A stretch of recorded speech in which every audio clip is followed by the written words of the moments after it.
guys, i-share ko sa inyo ang simpleng pagluto ng pancit canton na may vegetables. So, tatawagin na lang din natin to na fried noodles. Which is guys, naaalatan kasi ako sa pancit canton itself kung hindi ko siya hinahaluan ng mga vegetables. So, mahigi na rin guys na lagyan natin ng vegetables kasi for good, di ba?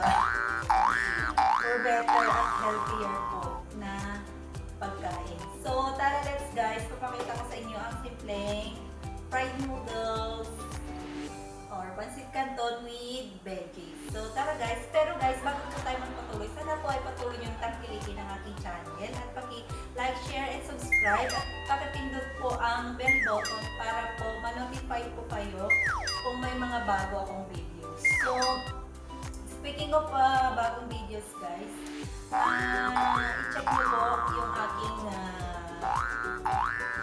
previous video kung paano ko po nakuha yung aking 1,000 subscribers at paano po tayo na-monetize guys. At sana po ay makarelate kayo.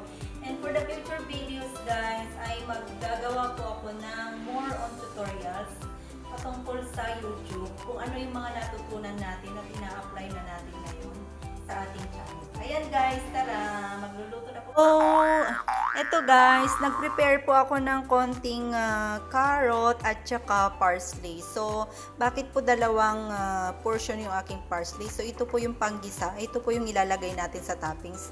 At lalagyan ko po siya guys ng 2 pirasong itlog. Ayan, i-check nyo po kung paano ko siya ihahalo mamaya. At syempre, yung ating pieces of pancit canton. So, ayan na po guys. Okay. So, nagpakulo na po ako guys ng boiling water para i-blanch natin yung ating noodles for the meantime. So, ilagay lang natin yung veggies, konting ano lang